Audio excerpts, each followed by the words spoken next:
Que série gostosinha de assistir, meu Deus do céu. Vim nesse vídeo pra falar da parte B da primeira temporada de Generation, que vai do episódio 9 ao episódio 16. Aqui no canal tem vídeo de todos os episódios da parte A da primeira temporada, vou deixar link pra eles na descrição do vídeo. A minha ideia era também fazer review semanal da parte B da primeira temporada, mas por uma questão de logística acabou não dando tempo. No entanto, tivemos finalmente a estreia de Generation na HBO Max Brasil, então achei melhor fazer vídeo no final da temporada falando de todo o arco dessa segunda parte. E aí, gente, eu sou o Pato, estou sempre fazendo vídeos sobre filmes, séries e animações com conteúdo LGBTQIA+. Se você gosta desse tipo de vídeo, se inscreve aqui no canal, aproveita e já dá um like para ajudar esse vídeo a chegar a muito mais pessoas. Vamos começar falando da Delilah, que na primeira parte da temporada foi bem coadjuvante, né, apesar de ser ela quem estava dando a luz ao bebê, mas a personagem não foi muito aprofundada e a gente não tinha muitas camadas dela. Porém, agora tivemos bastante aprofundamento da Delilah e os desdobramentos que se deram após ela ter aquele bebê de surpresa e entregar ele pro corpo de bombeiros. O que eu gostei da Delilah é como ela foi de uma personagem coadjuvante na primeira parte pra alguém com bastante relevância agora que a gente se afeiçoa e torce pra ela. Foi meio traumático o que a Delilah viveu, né? Afinal de contas, ela não sabia que estava grávida e só descobriu no momento que estava dando à luz. Então a gente começa a acompanhar todo esse processo de entendimento e aceitação dentro dela, ao mesmo tempo que ela começa a despertar sentimentos pelo Cooper. Foi muito fofinho acompanhar a investida de um e de outro, aquele momento que eles quase se beijam e a Delilah bate a porta na cara do Cooper. E o Cooper é um cara muito gostável também. Eu adorei aquele episódio que a gente conhece o irmão trans que ele tem e ele leva o irmão pra ir jogar jogo de tabuleiro com a família da Delilah. Inclusive eu fiquei curioso pra conhecer mais do irmão do Cooper, né? Pra gente ver mais desse menino trans. Mas o relacionamento da Delilah com o Cooper acaba não avançando porque a Naomi também tá interessada nele e a Delilah se tornou muito amiga da Naomi. A Naomi era a primeira pessoa que tava com a Delilah quando ela começou a dar luz e ajudou ela. Então, além de amizade, ela tem uma dívida com a Naomi. Eu achei legal como a amizade da Naomi, da Delilah e da Ariana foi construída na primeira parte e se fortaleceu agora nessa segunda. A Ariana é outra personagem que foi bastante aprofundada nessa segunda parte. Lá na primeira a gente tinha ela mais como um alívio cômico, né? Alguém que falava várias coisas erradas. E agora a gente conheceu mais camadas dela. Teve um episódio inteiro focado na Ariana, a gente conheceu um pouco mais da relação dela com os dois pais e essa relação de amizade dela com as duas. Nesse episódio elas criam um coven até e fazem alguns encantamentos, um deles relacionado à placenta da Delilah. Tá rolando um boato no colégio de que alguém teve um filho no banheiro do shopping e elas resolvem fazer esse ritual com a placenta pra que o segredo não seja revelado. Foi até bom aquela placenta ter saído da geladeira da Delilah porque eu tava agoniado pensando que em algum momento alguém poderia comer aquele negócio. E foi muito lindo as três voltando pro banheiro onde aconteceu o parto e a Delilah finalmente colocando aquilo tudo pra fora, né? Aquele sentimento que tava preso dentro dela e se emocionando. Que cena mais linda! Foi naquele momento que a Delilah me ganhou nessa segunda parte da temporada. Então as três, pra selar ainda mais a amizade, resolvem ir juntas pro baile do colégio, mas a Naomi tem a ideia de formar um trisal entre ela, o Cooper e a Delilah e irem eles três pro baile. Mas esse trisal já começou fadado ao fracasso, né? Porque desde o início tava claro que o Cooper gostava da Delilah e ele só entrou no trisal pra, de certa forma, ficar perto da Delilah. Além disso, esse trisal acabou afastando as duas da Ariana, que ficou bem de escanteio na relação de amizade entre elas. E pra piorar, quando a Naomi tava sob efeito de alguns remédios que ela teve que tomar, ela acabou revelando pro Cooper sobre o bebê que a Naomi teve. Mas eu achei muito legal como o Cooper lidou com isso, né? Porque essa informação só fez ele admirar ainda mais a Delilah e decidir de uma vez por todas que ele não queria fazer parte de um trisal e sim ficar numa relação a dois com ela. Isso fez a Delilah revelar também pro colégio todo que ela era a garota que tinha tido bebê no shopping e eu adorei que ninguém se importou com a informação. E no final a Delilah fica com o Cooper, mas a amizade entre ela, a Ariana e a Naomi termina meio estremecida. E ao contrário da Delilah, que foi bastante aprofundada nessa segunda parte da temporada, o Jay, que é o pai do bebê também que nasceu, foi praticamente esquecido, né? Ele apareceu só nos 2 últimos episódios pra constar que o personagem ainda existe triste porque a participação dele foi totalmente irrelevante. É uma pena, né? Porque ele poderia ter parecido um pouco mais, interagido mais com a Delilah, afinal de contas o bebê também era dele. Vamos falar agora da Riley, que tá passando por uns momentos bem difíceis com relação aos pais. Os pais dela se divorciaram, continuaram morando na mesma casa e o pai ainda trouxe a namorada dele pra lá, gente, que situação. E a mãe da Riley com aquele comportamento estranho e o quarto com aquela decoração toda de criança, né? Pra piorar, o pai da Riley tava planejando se mudar pra outra cidade e levar a Riley junto. Isso resultou naquele episódio todo focado na Riley, onde a gente vê o ponto de vista dela, né? É um episódio muito claustrofóbico até. A gente viu várias vezes durante a temporada a Riley pulando na piscina toda vez que ela tinha algum problema, e nesse episódio parecia que a gente tava mergulhando com ela. Acho que esse episódio conseguiu transmitir muito bem esse sufocamento que tem a pessoa que vive com ansiedade. O mais legal desse episódio foi ver, depois de todo esse sufocamento que ela teve durante o episódio inteiro, o momento que ela encontra com o Chester, abraça ele e finalmente a gente vê ela sorrindo, vê ela respirando. Eu considero a amizade da Riley com o Chester a mais bonita de Generation. Além disso, a Riley tá tendo que lidar com os sentimentos que ela tem pela Greta e que ela acha que não são correspondidos, e tudo que aconteceu lá no hotel. Ela e a Luz combinaram de não contar pra ninguém o que tinha rolado entre elas no hotel, e a Luz eu achei uma personagem meio complicada de entender. Primeiro a Luz deu em cima da Riley e elas transaram lá no hotel, depois ela começou a investir na Greta, ficou uma coisa até fofinha entre as duas, a ponto da Greta chamar a Luz pra jantar na casa dela quando a mãe dela já tinha voltado, e foi aquele jantar meio constrangedor que a Riley apareceu também. Mas depois a Luz voltou a dar em cima da Riley, falando que era da Riley que ela sempre gostou. Alguém entende a Luz? Porque eu, assim, não entendo. Já a Greta, eu gostei muito da jornada de autoconhecimento que ela teve nessa segunda parte. A Greta negou se relacionar com a Riley quando elas estavam no hotel, ela negou beijar a Luz várias vezes, e no último episódio ela finalmente consegue conversar com a Riley e falar que ela gosta dela, ela tem sentimentos com ela, ela fala que ama a Riley, mas ela não gosta de toque, ela não gosta de beijo, ela não gosta de sexo. Ela tem um interesse romântico pela Riley,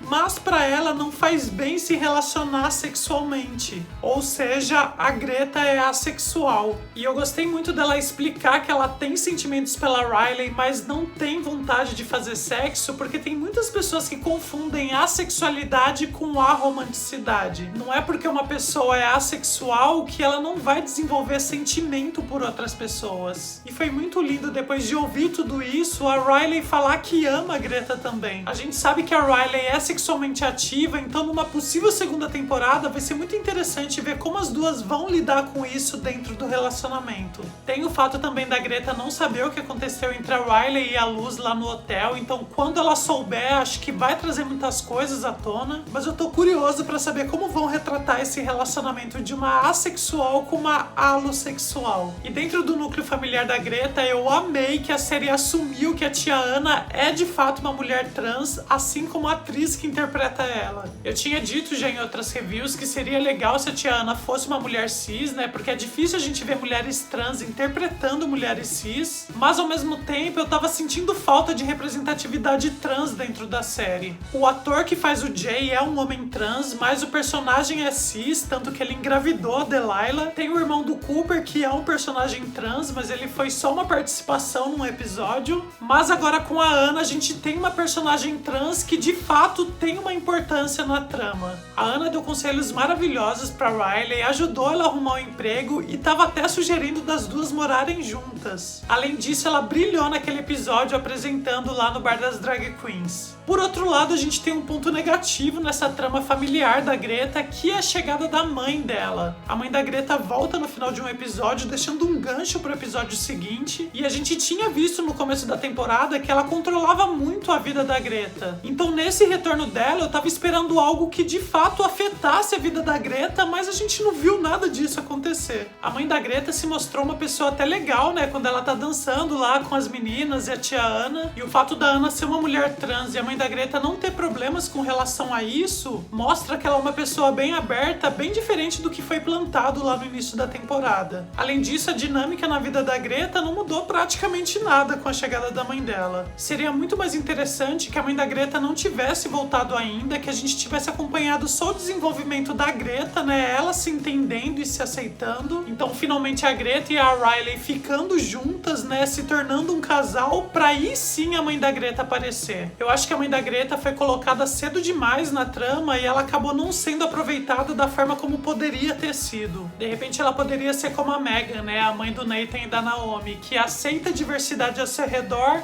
mas tudo muda quando isso tá relacionado aos filhos dela. Essa segunda parte da temporada foi bem difícil pra Megan e eu achei muito bem feito pra personagem. Além de ter que aceitar e entender o filho bissexual, ela também teve que lidar com a filha agora dentro de um trisal. Imagina para uma mulher conservadora, religiosa e preconceituosa ter que lidar com tudo isso. Eu achei foi pouco. Eu acho que o único momento que a gente quase começa a gostar da Megan é quando ela acolhe a Riley, né? Quando a Riley tá passando por todos aqueles problemas. Mas logo depois já volta ela com aquele monte de preconceito, aquele monte de comentário, e daí a gente fala, tá bom, né? Vamos voltar a te odiar. O único que consegue ser um pouco mais compreensivo e entender um pouco o lado dos mais novos é o Mark, né, o marido da Megan, e esse desacordo entre os dois, né, o pensamento diferente que eles começam a desenvolver acaba fazendo com que o Mark peça um tempo pra ela no final. Eu achei um gancho meio fraco, talvez até meio repetitivo, né, já que a gente já tem o divórcio dos pais da Riley, mas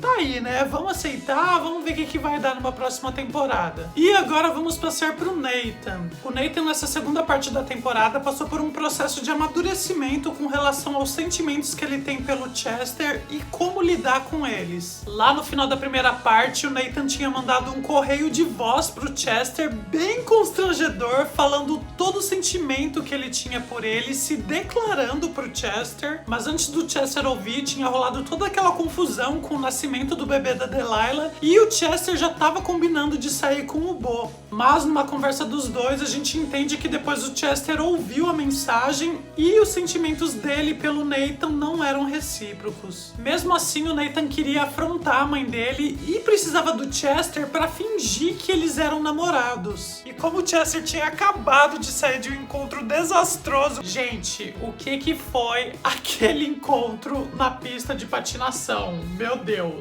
Meu Deus do céu! Como o Chester tinha saído daquele encontro que não deu nada certo, ele resolveu ajudar o Nathan, né? Deu uma abraçada nele quando a mãe do Nathan tava chegando e pra provocar ainda mais, eles deram um beijo.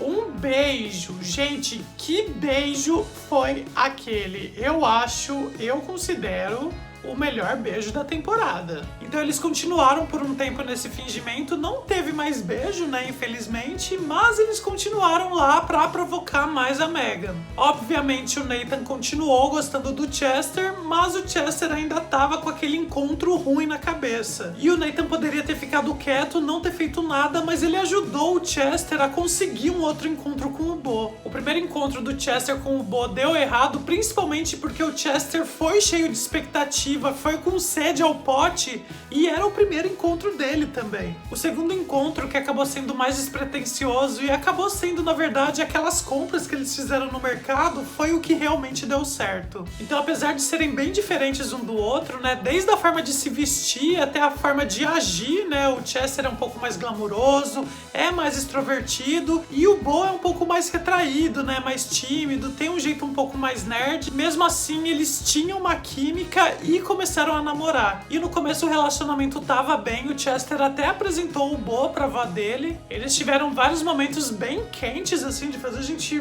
dar uma banada, mas duas coisas fizeram o relacionamento desandar. Primeiro foi o Chester continuar fingindo que tava namorando o Nathan. Isso fez com que o Bo e o Chester perdessem momentos que eles poderiam aproveitar como um casal, como por exemplo lá no bar das drag queens. naquela pré-festa antes do baile, quando o Nathan já tinha falado pra mãe dele que ele e o Chester tinham terminado e o Chester foi com o Beau pra lá, a Megan acabou encontrando um momento a sós com o Beau pra falar umas verdades pra ele, sendo que aquele relacionamento entre o Chester e o Nathan nem existia. Foi até engraçado a Megan meio que defender o Nathan nesse momento, né? Porque apesar de não aceitar a sexualidade dele, ela ainda assim quer que ele seja feliz. E a outra coisa que acabou prejudicando o relacionamento do Chester com o Beau foi justamente eles serem tão diferentes. Desde o começo do relacionamento, a gente vê que tem alguns assuntos que o Chester tenta trazer pra vida do Beau, seja musicais, seja RuPaul's Drag Race, mas o Beau não é o tipo de gay que consome essa cultura, ele vai por um outro caminho. Além disso, o Chester quer ser visto por onde passa, né? Ele quer chamar atenção e o Beau tem um jeito um pouco mais contido.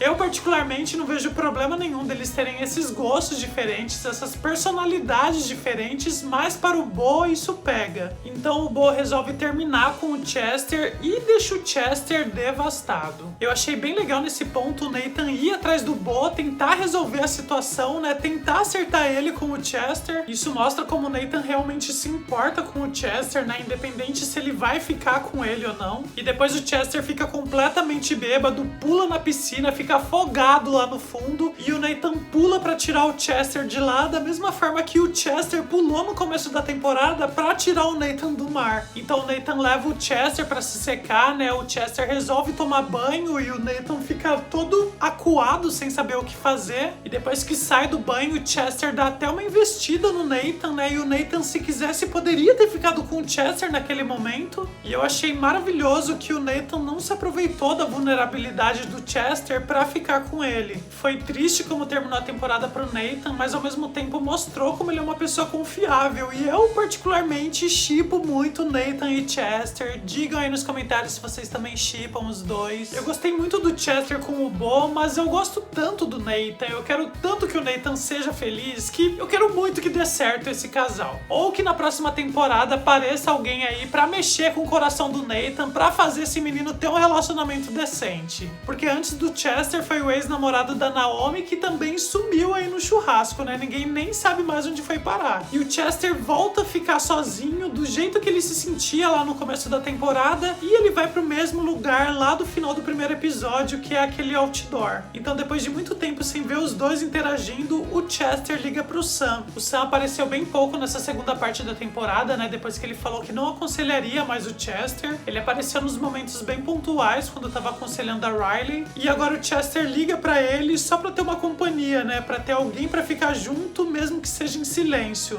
Então a temporada termina com o Chester olhando pro lado e sorrindo pra alguém que acabou de chegar. Aqui a gente não vê quem é. Ai, que ódio disso!